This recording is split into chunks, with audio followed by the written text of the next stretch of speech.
फिरोजाबाद पहुंचे सपा सांसद रामजीलाल सुमन ने सरकार पर बोला। उन्होंने कहा समाजवादी पार्टी बिहार में चुनाव लड़ेगी या नहीं ये संसदीय बोर्ड तय करेगा, लेकिन भाजपा को देश से कैसे खत्म करना है, इसको लेकर समाजवादी पार्टी अपनी रणनीति तैयार कर रही है। रामजीलाल सुमन ने इटावा में कथावाचकों के साथ हुए अमानवीय व्यवहार पर कहा, ये दो समाज और जातियों का टकराव नहीं, दो विचारधाराओं का टकराव है। जो वेद और शास्त्रों की जानकारी रखता है वह पंडित और दलित व शूद्र भी हो सकता है। कथा पढ़ने का अधिकार सबको है।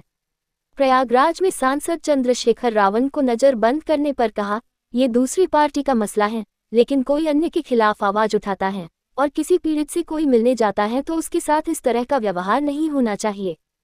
फिरोजाबाद से राजीव सक्सेना की खास रिपोर्ट। ये जो दो जातियों का टकराव नहीं, दो मिजाज का टकराव है, ज़हनियत का टकराव है, हमारी सोच का टकराव है, संस्कृति का टकराव है, हमारे विचार का टकराव है। मैं जानना ये चाहता हूँ कि अगर कुछ लोगों ने विद्या पढ़ ली, भागवत पढ़ ली, पुराण पढ़ लिया, महाभारत पढ़ लिया, गीता पढ़ ली और वो पढ़ करके पंडित हो गए। पंडित का जो काम है अगर किसी जाति विशेष के लोगों ने कर लिया, पिछड़ों ने कर लिया, दलितों ने कर लिया, तो कौन सा पाप हो गया?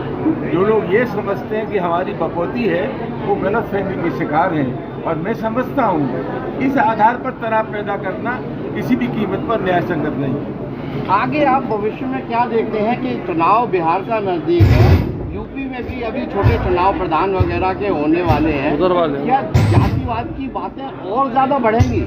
मैं जातिवाद की बात नहीं जानता। जहाँ तक राजनीति का सवाल है, राजनीति सिद्धांतों पर होती है, उसूलों पर होती है, विचार पर होती है।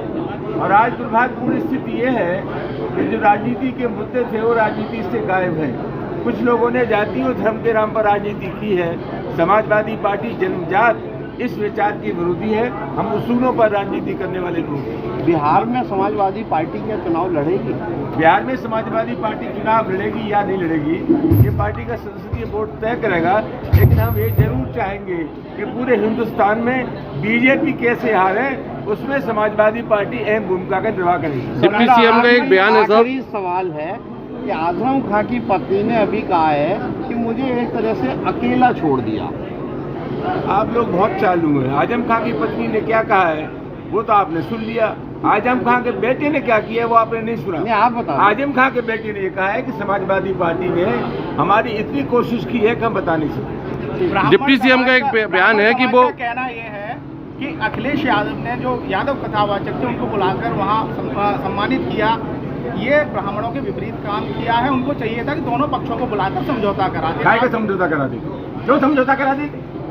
एक पक्ष को आप पीट रहे हैं इसलिए कि वो पिछड़ा है, दलित है, कमजोर है, उनको सम्मानित करते हैं।